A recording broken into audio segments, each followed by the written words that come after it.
जय हिंद मित्रांनो, स्वागत आहे तुम्हा सर्वांचं। बघा परत एकदा आपल्या नाथ भरतीचं आहे शैक्षणिक यूट्यूब चॅनलवर। तर बघा मित्रांनो, आपण आज समाज कल्याण विभाग पद भरती 2024 साठी मित्रांनो TCS पॅटर्ननुसार बघा आतापर्यंत जे काही विचारले गेले मित्रांनो प्रश्न आहेत गणित व बुद्धिमत्तेचे मित्रांनो, तेच आपण आज गृहपाल व निरीक्षक या पदांसाठी अभ्यासणार आहोत। तर बघा मित्रांनो, प्रश्न खूपच महत्त्वाचे आहेत, त्यामुळे तुम्ही व्हिडिओ शेवटपर्यंत अभ्यासून घ्या।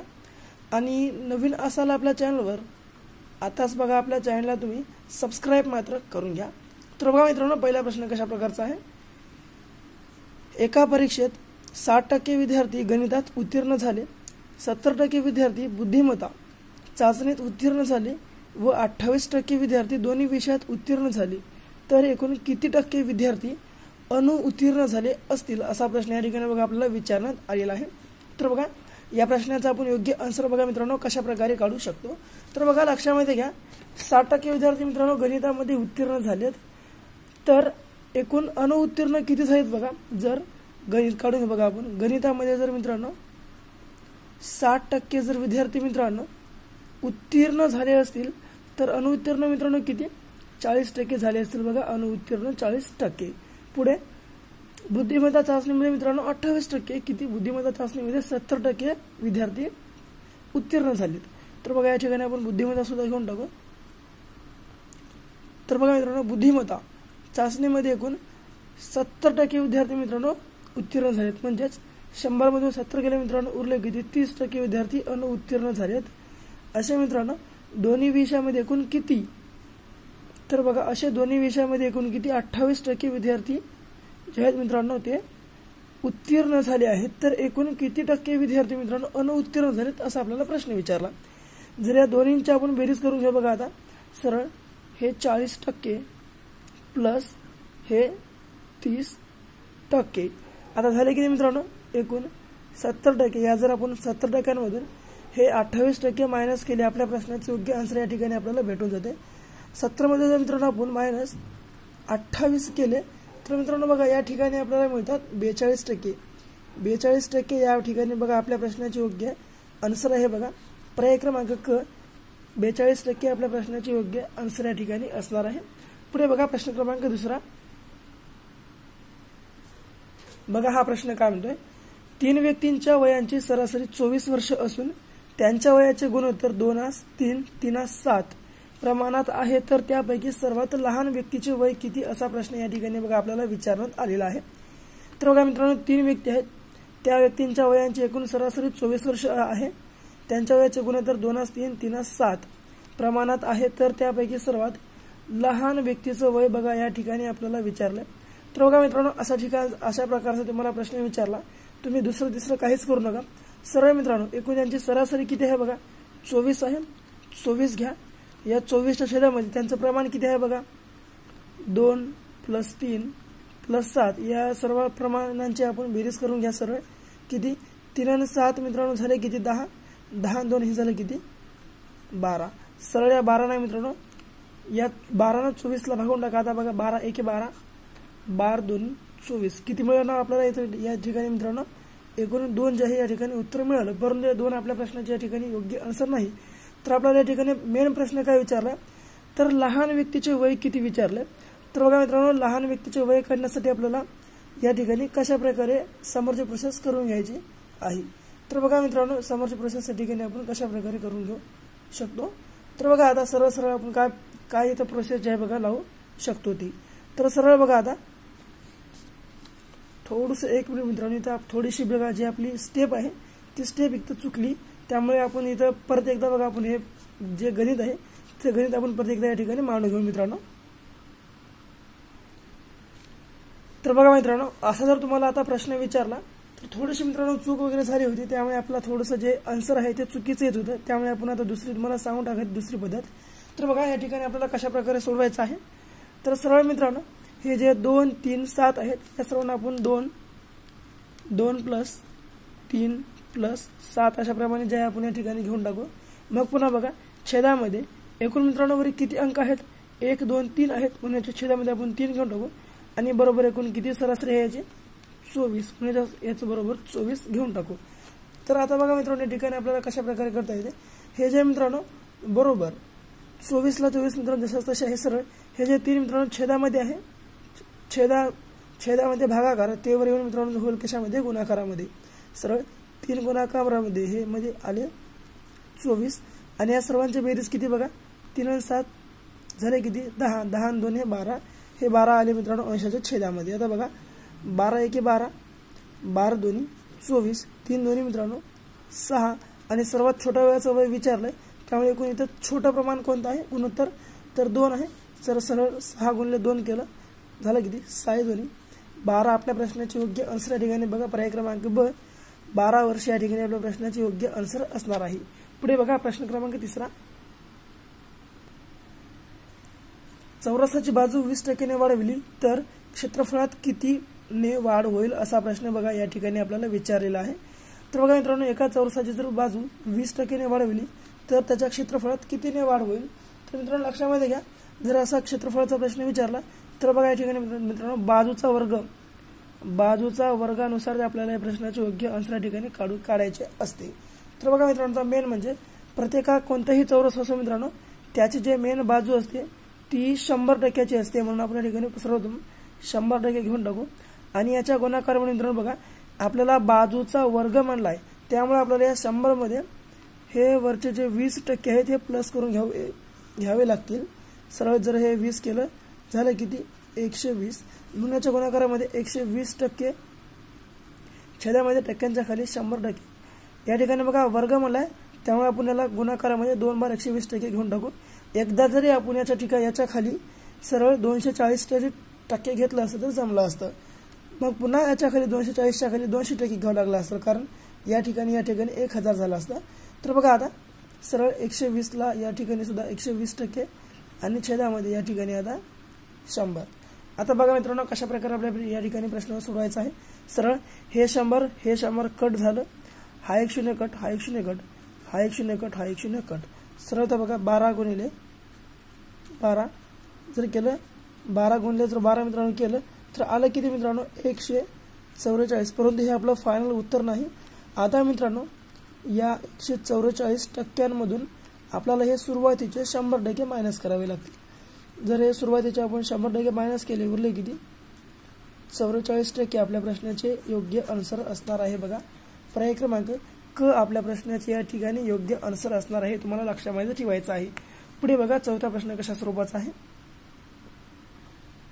बघा हा प्रश्न कशा स्वरूपाचा आहे. एका व्यक्तीला एका कंपनीत 15,000 रुपये पगार आहे परंतु 3,000 रुपये कंपनी बचत म्हणून कपात करते तर कपात पगाराच्या किती टक्के आहे असा प्रश्न या ठिकाणी बघा आपल्याला विचारलेला आहे. तर बघा मित्रांनो एका व्यक्तीला जे एका कंपनी आहे ते 15,000 रुपये पगार देते परंतु 3,000 रुपये कंपनी बचत म्हणून कपात करते तर कपात पगाराच्या किती टक्के आहे असा प्रश्न या ठिकाणी आपल्याला विचारला. सरळ एकूण कपात किती रुपये आहे मित्रांनो 3,000 रुपये आहे म्हणून 3,000 घ्या अंशामध्ये आणि याच्या छेदामध्ये एकूण पूर्ण पगार किती आहे 15,000 रुपये आणि याच्या गुणाकारामध्ये सर्व मित्रांनो 100% घेऊन टाका. आता आपल्या प्रश्नाचे योग्य आन्सर ठिकाणी मित्रांनो भेटून जाते. तर आता बघा सरळ हे 2 0 कट करा, सरळ हे 2 0 कट करा, वरी पुन्हा आता सरळ मित्रांनो 3,000 जशास तसे घ्या आणि पुन्हा हे 150 जशास तसे घेऊन टाका. आता बघा हे 1 0 कट, हे 1 0 कट. आता बघा पुन्हा 15 1 15, 15 दोन्ही 30 आणि हे 0 जशास तसं समोरचं म्हणजेच 20% असणार आहे मित्रांनो. 15,000च्या आहे 3,000च्या आहे 20%. पर्याय क्रमांक अ आपल्या प्रश्नाचे योग्य आन्सर या ठिकाणी असणार आहे. पुढे बघा प्रश्न क्रमांक 5. बघा 5वा प्रश्न. दर शेकडा 8 दराने 3,000 रुपयांची 5 वर्षाच्या सरळ व्याजाने किती रास होईल असा प्रश्न विचारला. तर बघा मित्रांनो दर शेकडा 8 दराने म्हणजेच 8% दराने रुपये 3,000 रुपयांचे 5 वर्षाच्या सरळ व्याजाने किती रास होईल असा आपल्याला बघा या ठिकाणी प्रश्न विचारलेला आहे. तर बघा आपण या ठिकाणी आपल्या प्रश्नाचे योग्य आन्सर कशा पद्धतीने काढू शकतो. तर बघा मित्रांनो सरळ तुम्ही इथं एकूण रक्कम किती आहे मित्रांनो 3,000 रुपये आहे ते सरळ 3,000 रुपये घेऊन टाका मित्रांनो. बघा आता याच्या गुणाकारामध्ये आपल्याला या ठिकाणी दर किती आहे बघा 8% म्हणून या ठिकाणी दर सुद्धा 8% घेऊन टाकू आणि गुणाकारामध्ये याच्या 5 वर्ष आहे म्हणून 5% घेऊन टाकू. आता मित्रांनो महत्त्वाची बाब म्हणजे या टक्क्यांच्या खाली 100% आपल्याला एक ठिकाणी या ठिकाणी घ्यावाच लागणार आहे. तर बघा आता समोरची प्रोसेस आपली या ठिकाणी कशा प्रकारची आहे.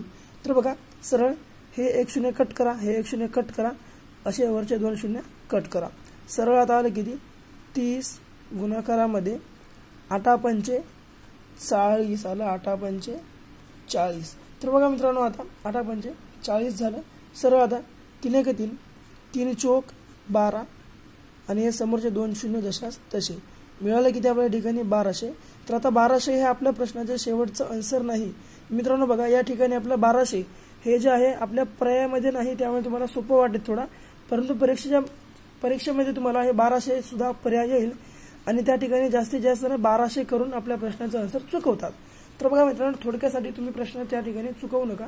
तर सरळ हे 1200 आता या 3000 रुपयामध्ये आपल्याला प्लस करून घ्यायचे आहेत. सरळ हे जर 3000 प्लस 1200 जर केलं मित्रांनो होतील किती 4200 रुपये आपल्या प्रश्नाचे शेवटचे आन्सर आहे. बघा पर्याय क्रमांक ब आपल्या प्रश्नाचे या ठिकाणी योग्य आन्सर असणार आहे.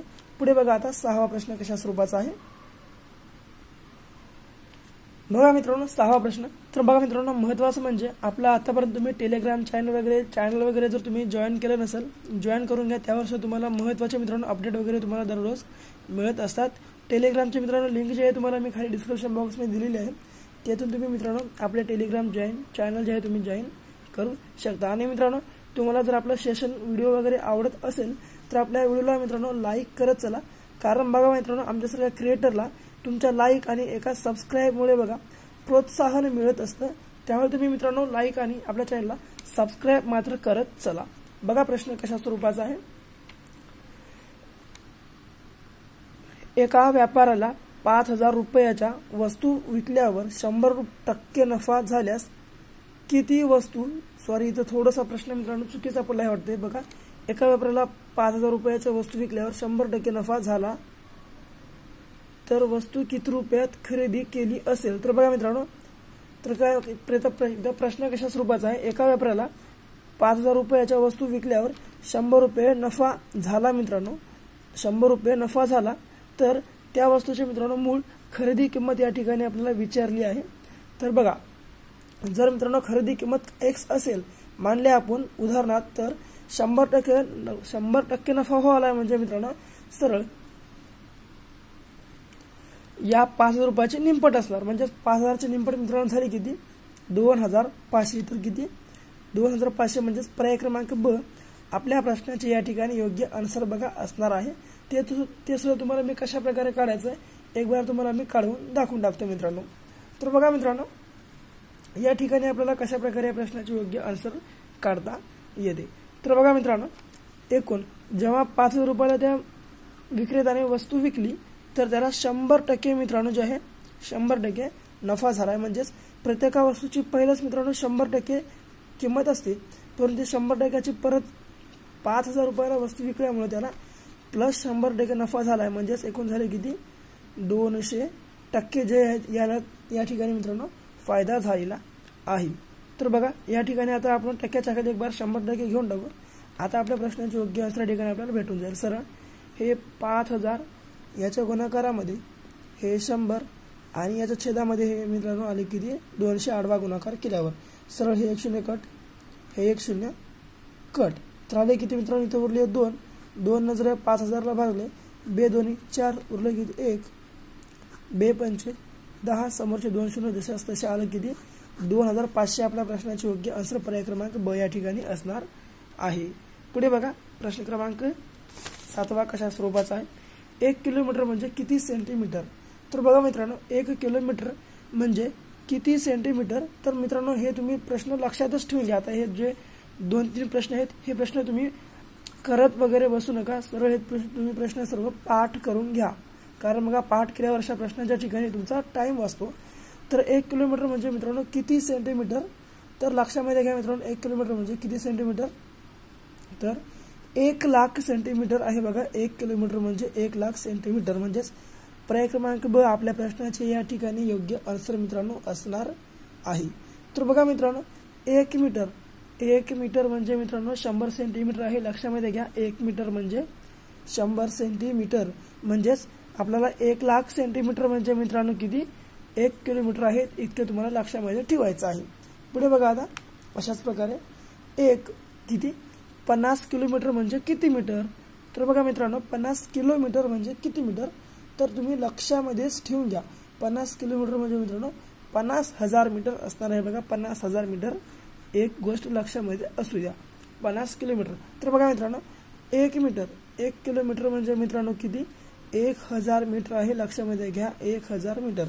तर सरळ 1000 गुणिले जर तुम्ही या ठिकाणी 50 केलं तर आपल्याला भेटतं किती मित्रांनो? हे सर्व 5 ला 5 वरचं 1 शून्य आणि समोरचे इकडे 3 शून्य म्हणजे 50,000 या ठिकाणी आपल्याला मीटर या ठिकाणी आपल्याला भेटलेलं आहे. आणि उरला काय शेवटचा प्रश्न, एक पद्म म्हणजे एकावर किती शून्य? या प्रश्नाचे योग्य आन्सर तुम्हाला सर्वांना कमेंट बॉक्समध्ये आपल्या कमेंटमध्ये सांगायचे आहे. आणि बाकी आपला व्हिडिओ वगैरे कसा वाटला ते सुद्धा कमेंटमध्ये सांगून टाका. आणि व्हिडिओ आवडल्यास आपल्या व्हिडिओला लाईक करा. तुमच्या मित्रमैत्रिणींसोबत आपल्या व्हिडिओला अवश्य शेअर करा.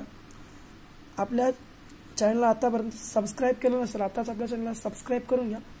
भेटू परत अशाच काही व्हिडिओसोबत. तोपर्यंत बघत राहा आपला आवडतं यूट्यूब चॅनल. धन्यवाद.